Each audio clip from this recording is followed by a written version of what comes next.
പുറപ്പാട് പുസ്തകം 16-ാം അധ്യായം.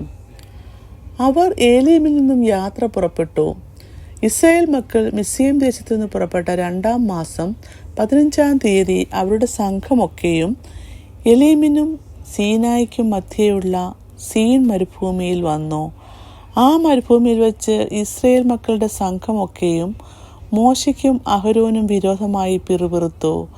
ഇസ്രായേൽ മക്കൾ അവരോട്, ഞങ്ങൾ ഇറച്ചിക്കലങ്ങളുടെ അടുക്കലിരിക്കുകയും തൃപ്തിയാകും വണ്ണം ഭക്ഷണം കഴിക്കുകയും ചെയ്ത മിസ്രയീം ദേശത്ത് വെച്ച് യഹോവയുടെ കയ്യാൽ മരിച്ചിരുന്നു എങ്കിൽ കൊള്ളായിരുന്നു. നിങ്ങൾ ഈ സംഘത്തെ മുഴുവനും പട്ടിണിയിട്ട് കൊല്ലുവാൻ ഈ മരുഭൂമിയിലേക്ക് കൂട്ടിക്കൊണ്ടു വന്നിരിക്കുന്നു എന്ന് പറഞ്ഞു. അപ്പോൾ യഹോവ മോശയോട്, ഞാൻ നിങ്ങൾക്ക് ആകാശത്തു നിന്ന് അപ്പം വർഷിപ്പിക്കും.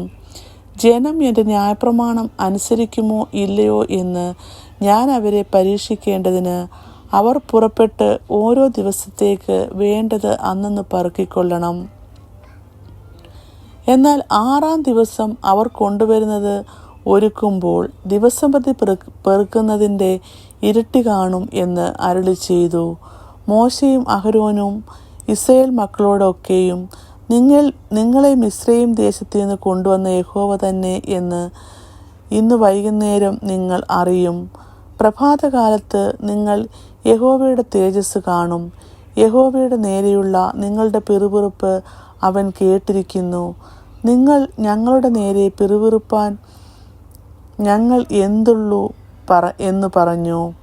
മോശ പിന്നെയും, യഹോവ നിങ്ങൾക്ക് തിന്നുവാൻ വൈകുന്നേരത്ത് മാംസവും പ്രഭാതകാലത്ത് തൃപ്തയാകും വിധവണ്ണം അപ്പവും തരുമ്പോൾ നിങ്ങൾ അറിയും. യഹോവയുടെ നേരെ നിങ്ങൾ പിറുപിറുക്കുന്നത് അവൻ കേട്ടിരിക്കുന്നു. ഞങ്ങൾ എന്തുള്ളൂ, നിങ്ങൾ പിറുപിറുപ്പ് ഞങ്ങളുടെ നേരെയല്ല, യഹോവയുടെ നേരെയത്രേ എന്ന് പറഞ്ഞു. അഹരോനോട് മോശ, യഹോവയുടെ മുമ്പാകെ അടുത്തു വരുവീൻ, അവൻ നിങ്ങളുടെ പിറുപിറുപ്പ് കേട്ടിരിക്കുന്നു എന്ന് ഇസ്രായേൽ മക്കളുടെ സർവ്വസംഘങ്ങളോടും പറക എന്ന് പറഞ്ഞു. അഹരോൻ ഇസ്രായേൽ മക്കളുടെ സർവ്വസംഘത്തോടും സംസാരിക്കുമ്പോൾ അവർ മരുഭൂമിക്ക് നേരെ തിരിഞ്ഞു നോക്കി യഹോവയുടെ തേജസ് മേഘത്തിൽ വെളിപ്പെട്ടിരിക്കുന്നത് കണ്ടു. യഹോവ മോശയോട്, ഇസ്രായേൽ മക്കളുടെ പിറുപിറുപ്പ് ഞാൻ കേട്ടിരിക്കുന്നു. നീ അവരോട് സംസാരിച്ചു, നിങ്ങൾ വൈകുന്നേരത്ത് മാംസം തിന്നും, പ്രഭാതകാലത്ത് അപ്പം കൊണ്ട് തൃപ്തരാകും.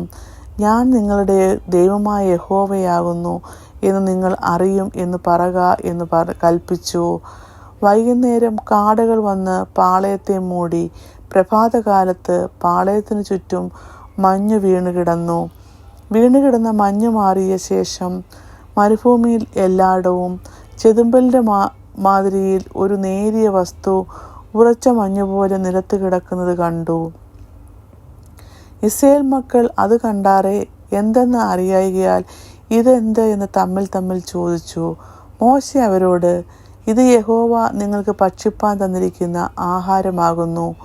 ഓരോരുത്തരും ഭക്ഷിക്കുന്നിടത്തോളം പെറുക്കിക്കൊള്ളുവീൻ. താൻ്റെ കൂടാരത്തിനുള്ളവരുടെ എണ്ണത്തിനൊത്തവണ്ണം ആളൊന്നിന് ഇടങ്ങഴി വീതം എടുത്തുകൊള്ളണം എന്ന് യഹോവ കൽപ്പിച്ചിരിക്കുന്നു എന്ന് പറഞ്ഞു. ഇസ്രായേൽ മക്കൾ അങ്ങനെ ചെയ്തു. ചിലർ ഏറെയും ചിലർ കുറേയും പറക്കി. ഇടങ്ങഴി കൊണ്ട് അളന്നപ്പോൾ ഏറെ പറക്കിയവന് ഏറെയും കുറേ പറക്കിയവന് കുറവും കണ്ടില്ല. ഓരോരുത്തൻ താന് ഭക്ഷിക്കുന്നിടത്തോളം പറക്കിയിരുന്നു. പിറ്റേനാളത്തേക്ക് ആരും ഒട്ടും ശേഷിപ്പിക്കരുതെന്ന് മോശ പറഞ്ഞു. എങ്കിലും ചിലർ മോശയെ അനുസരിക്കാതെ പിറ്റേനാളത്തേക്ക് കുറെ ശേഷിപ്പിച്ചു. അത് ക്രമിച്ചു നാടി മോശ അവരോട് കോപിച്ചു. അവർ രാവിലെ തോറും അവനവന് ഭക്ഷിക്കാവുന്നിടത്തോളം പെറുക്കും. വെയിൽ മൂക്കുമ്പോൾ അത് ഉരുകിപ്പോകും. എന്നാൽ 6-ാം ദിവസം അവർ ആളൊന്നിന് 2 ഇടങ്ങഴി വീതം ഇരട്ടി ആഹാരം ശേഖരിച്ചു. അപ്പോൾ സംഘപ്രമാണികൾ എല്ലാവരും വന്ന് മോശയോട് അറിയിച്ചു. അവൻ അവരോട്, അത് യഹോവ കൽപ്പിച്ചത് തന്നെ. നാളെ സ്വസ്ഥതയാകുന്നു, യഹോവയ്ക്ക് വിശുദ്ധമായുള്ള ശബ്ബത്ത്. ചുടുവാനുള്ളത് ചുടുവീൻ, പാകം ചെയ്യുവാനുള്ളത് പാകം ചെയ്യുവീൻ. ശേഷിക്കുന്നതൊക്കെയും നാളത്തേക്ക് സൂക്ഷിച്ചു വെപ്പീൻ.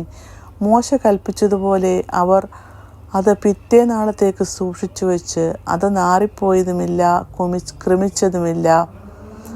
അപ്പോൾ മോശ പറഞ്ഞത്, ഇത് ഇന്ന് ഭക്ഷിപ്പീൻ, ഇന്ന് യഹോവയുടെ ശബ്ബത്താകുന്നു, ഇന്ന് അത് വെളിയിൽ കാണുകയില്ല. 6 ദിവസം നിങ്ങളത് പെറുക്കേണം, ശബ്ബത്തായ 7-ാം ദിവസത്തിലോ അത് ഉണ്ടാകയില്ല. എന്നാൽ 7-ാം ദിവസത്തിൽ ജനത്തിൽ ചിലർ പെറുക്കുവാൻ പോയാറെ കണ്ടില്ല.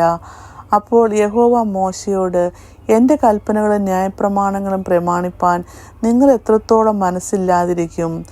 നോക്കുവീൻ, യഹോവ നിങ്ങൾക്ക് ശബ്ബത്ത് തന്നിരിക്കുന്നു. അതുകൊണ്ട് 6-ാം ദിവസം അവൻ നിങ്ങൾക്ക് 2 ദിവസത്തേക്കുള്ള ആഹാരം തരുന്നു. നിങ്ങൾ നിങ്ങളുടെ സ്ഥലത്ത് ഇരിപ്പീൻ. 7-ാം ദിവസം ആരും തൻ്റെ സ്ഥലത്ത് നിന്ന് പുറപ്പെടരുത് എന്ന് കൽപ്പിച്ചു.